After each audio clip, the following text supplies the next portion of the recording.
Good day to you, ladies and gentlemen, and welcome to Film Focus, episode 205, the review for 100 meters. Well,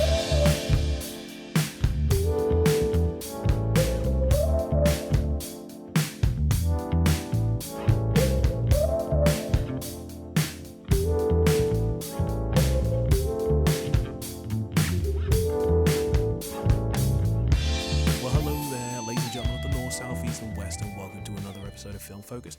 I'm your host, Hypersonic55, and I'm glad that you decided to join me once again for some film-related discussion. And today we actually have a review. I know it's been a while, but after seeing this film just over the weekend, I had to talk about it. Today we're going to be talking about 100 meters, a sports anime based on running.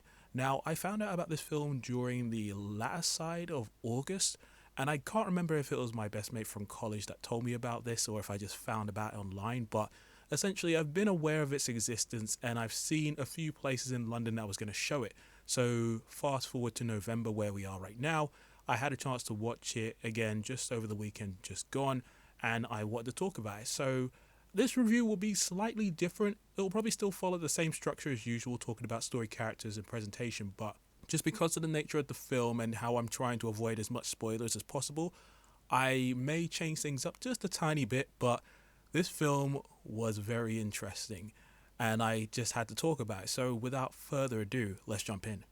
So track and field is an interesting sport that requires skill, talent and mental fortitude.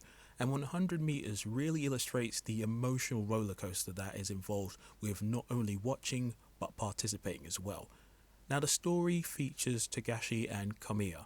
The former is a naturally talented runner, while the latter is a transfer student with strong willpower but lacks technique.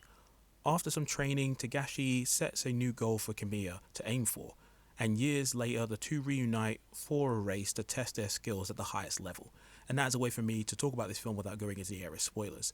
Watching the journey of these two individuals throughout the film is fascinating, given their different mindsets and life experiences. In addition to the two main characters, you encounter a few other individuals that they meet at school and later on in their adult years for various reasons.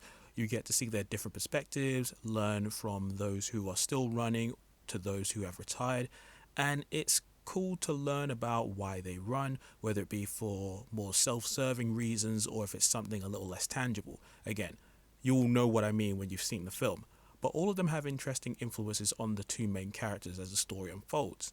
And the film effectively raises some specific questions such as, why does one run? What does it mean to be the best? And how does one handle success and failure? One of my favorite things about sports, movies or TV shows is the drama and emotion that's involved. You can have all the talent and do all the physical training, but if you don't have the right headspace, you're not going to succeed. You have to mentally prepare yourself for any outcome, whether you win or lose. This film explores all of that, including the lives of the individuals outside of the field, how they are perceived by others, and the additional pressure and expectations that come with competing. Additionally, it highlights the element of running, with the film effectively illustrating the swift, intense, and joyful nature of moving so fast, not only through the animation but also through some specific dialogue. Also, the performances from the cast were all pretty good. I saw this film Japanese subbed.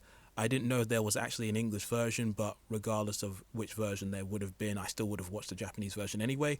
But the cast all give pretty good performances, especially Tagashi. He did pretty well with his voice acting. And then there's the presentation of this film, which is also very impressive. Visually, this film is stunning with some excellent art direction for the characters and backgrounds, and the animation is also quite dynamic and diverse, mainly utilizing 2D animation but also incorporating some 3D and possible rotoscoping. Just based on some of the movements, it felt like some of those characters was rotoscoped, but I can't be too sure.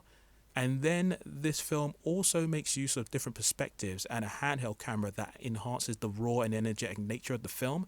And while I can't go into specifics, the film has a way of varying the levels of detail when it comes to stuff in the foreground and background.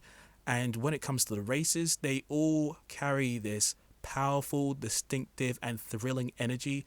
And they are just animated so well. Each race has a moment in time which will stick with you after the film is over.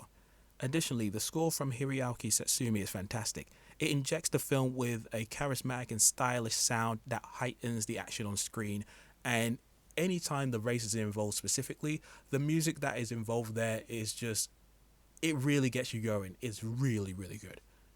So now it comes to the conclusion. Overall, I really enjoyed this film. Seeing the highs and lows of participating in this sport was thrilling, fun, and surprisingly emotional. The characters were cool and memorable, the visuals and audio were great, and to see an introspective point of view and understand all of the elements that come with running and why people do it, it's fascinating and entertaining stuff. So if you get the chance to check this film out, do be sure to do so. It's a really fun time. So now I turn it over to you, ladies and gentlemen. Have you seen 100 meters, and if so, what do you think of it? And if you haven't seen the film, has this review swayed you to give it a try? Either way, let me know in the comment section below, or hit me up on Twitter or on Instagram or on TikTok. We can be found there, and the podcast can be found on your podcast platform of choice, whether it be Spotify, iTunes, YouTube, and SoundCloud, where we're primarily based. But yeah, thank you for listening as always, ladies and gentlemen. Appreciate it. And until the next time, this is the Hypersonic 55 signing out. Peace.